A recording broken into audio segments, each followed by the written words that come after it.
The Loki show had a surprisingly Christian message in episode 4. SpiritLife! Hey, I'm Bruce on SpiritLife. I do Christian commentary, and Loki Season 2 has been really interesting, especially episode 4 had a very profound Christian message, which was surprising to me. Not to say that the show is always super anti-Bible, but you don't expect Marvel necessarily to promote Christian values all the time. And there was one big negative. Let's get to that first. When Loki and Sylvie were discussing what it's like to try to rule and to try to govern, especially something as big as the timeline, Sylvie said, "We're playing God." And of course, she gave the perfect setup for Loki to repeat, "We are gods." And what was interesting about that is there was some character development where it seems like the Loki from the MCU had developed into a much more humane character, where at first he was trying to be a god and a tyrant over other people. And then it looks like he learned the similar kind of humility that he referenced in this episode that his brother Thor had developed, where he realized, hey, we shouldn't lord over other people as if we're gods. And even Odin said, we're not gods. We live, we die, we're not immortal. And then you had a little bit of backtracking in Thor 4 with the MCU, where there was the pantheon of supposed gods. I just have to come out and say it because, not that I'm being a stickler for this kind of thing, but for clarity's sake, the idea of having a little g God, or gods plural, is just logically inconsistent. The one thing that makes God who he is, the ontological definition of the Lord, is that he's different. The word transcendent or even holy comes to mind. The word holy means other than. And God is different than anything. He's different than any other being. He's uncreated. Everything else is created, and created by him. And so the idea that there could be other divine beings, it doesn't really work logically. Now, I do believe there are other supernatural beings. There's angels and demons. You know, there are lots of things going on behind the curtain that we can't see in the natural physical world, but in the spiritual world all around us are other beings, but they're not gods. To use the word God really is reserved for the one true transcendent creator. But what's more, God, the Lord, the God of the Bible, who came in human flesh, that's Jesus, that God that we know to be the one true God is all-powerful, but he's also all-wise. And so Sophie and Loki arguing over what to do and how to control people or rule them or whatever is a very human idea, because we don't have all knowledge. But the Lord actually has infinite knowledge and wisdom, and he would understand perfectly what to do. And on top of all that, the Lord has infinite love.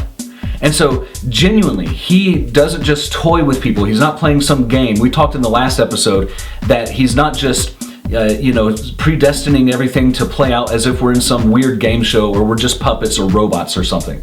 He has love. Love requires free will. And we talked about that in the last episode too, so I won't belabor that point. But the thing I'm getting at is the Lord is a sovereign, awesome, loving, wise ruler. So the way that he intervenes throughout history and the way that he developed and created the world around us is perfect in order for it to play out in the way that allows us to do evil, but it also allows us to choose good and to choose him. And at the end of his timeline, he's going to right every wrong. That's what makes him God, amongst all the other attributes that we could get into. Now for the positive thing. The speech right prior to Loki saying, "We are gods," was very poignant. Loki was telling Sophie that you have to have hope. He's not just being overly optimistic as if it's wishful thinking. He's relying on this idea, this plan that would allow for the optimal outcome to happen. And he told Sophie, it's easy to tear down. Just raze everything to the ground. Tear it all down. Burn it all down. That's easy. Destruction is easy. But building up, and especially fixing something that's broken, is a lot harder. There was so much depth to that comment because I think he was referring to her as an individual because she's so broken. At a young age, and rather than being pruned, she escaped, and she had a lifetime of evading and fearing for her life and conniving and all this kind of stuff. She's very broken emotionally, and I think it also refers to, the plot points of the show, but the Christian message behind that is so poignant.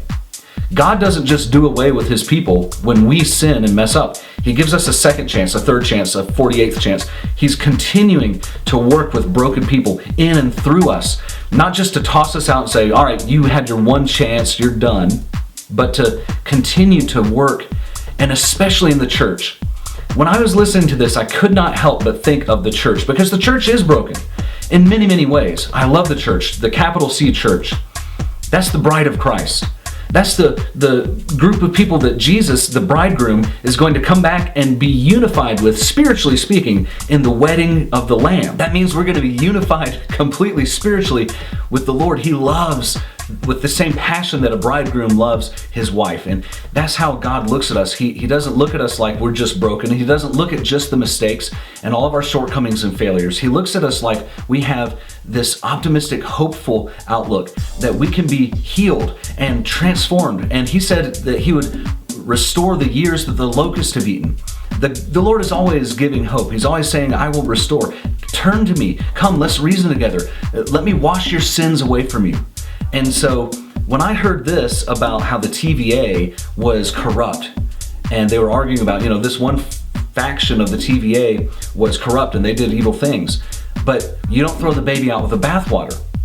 Check out my video on that, because I think there's so much depth we could get into on that discussion. Great video, you gotta check it out.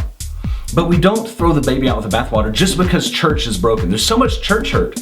There's so much church hurt because there's so many people. And the church is the place that's there for the healing of the broken. It's not the place where everyone's already made it and they've got their life together. It's the place that's like a hospital for the sick, spiritually. And I'm one of them. All of us are. And the ones who really admit to it and they get the help that they need, that can be a beautiful place. Though we're broken, though we accidentally hurt one another's feelings, we work through it. And there is corruption in many, many churches. Many denominations have veered away from the Bible.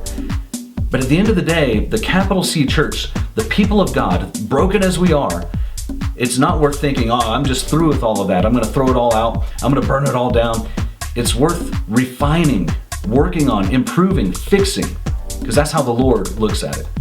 What do you think? Did you pick up on that analogy? Did you see it through the same lens that I did? Maybe that poignant speech spoke a little different message to you. Let me know in the comments below. And of course, hit the subscribe button. It really does help the channel. I've been watching some of the views go up lately on a recent video. I've been super encouraged by that. You guys have really blessed me. So when you share the videos, when you comment, and you hit the like button, it really helps, and I'm super grateful. This is Bruce on Spirit Life.